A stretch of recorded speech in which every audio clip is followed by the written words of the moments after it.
Now, in this episode, we're talking about like a very, very serious death. Like it affects me to the point where like every time I think about it, I just want to, cry a little bit. Like common sense is dead.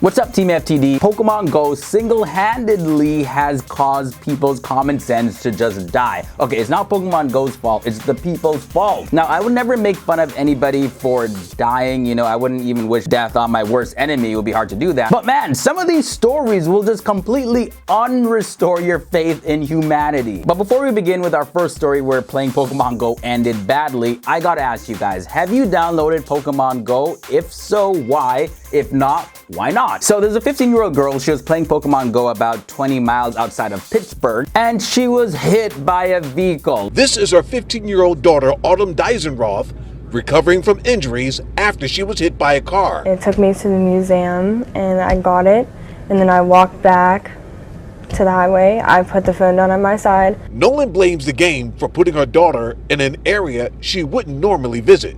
Kids don't just cross a highway. They're not going to walk across a highway for no reason. This thing had her walking across a highway to find a Pokemon. You gotta just be careful. Who was actually holding a gun to your head saying, yo, you gotta cross this highway to catch Pokemon or else you're gonna get shot? Like, I'm glad she's alive, but when you do open up the game, it does say, be alert at all times and stay aware of your surroundings. I am just saying, people. Now, trespassing is a crime. In most cases, it's a lot more serious than in other cases. And people have the right to privacy on their own property, and having Pokemon Go doesn't negate that fact, man. Two teenagers from Florida were playing Pokemon Go, and they drove on this guy's property, and the homeowner thought that these guys were robbers. So he started shooting at them, and these guys were so involved into the Pokemon Go game that they didn't even know they're being shot at. They were like, yo, this guy's just trying to scare us.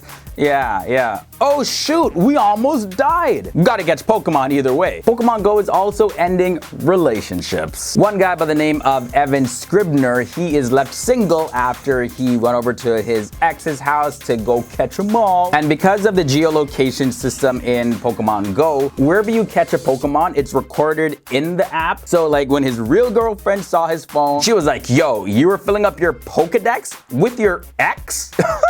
Next, and she dipped and she hasn't contacted him since. Poor guy. Now this next one isn't so bad, but yo, get back to work, lady. Sarasota, 84 in St. Pete right now.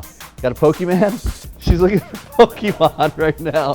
This is okay. A WTSP 10 news anchor, Allison Kropp, she accidentally interrupted a news forecast while she was trying to catch Pokemon. It looks like her promotion ain't coming anytime soon. But really, like, to interrupt a weather forecast, I really hope that she was going after a Mewtwo or something. I understand putting your career on the line for a Mewtwo. Yeah, I could see that. But if that was like a Pidgey, yeah. One guy who called himself Greg S. the Rabble Rouser, he was live streaming himself in a park after midnight one night, and then suddenly,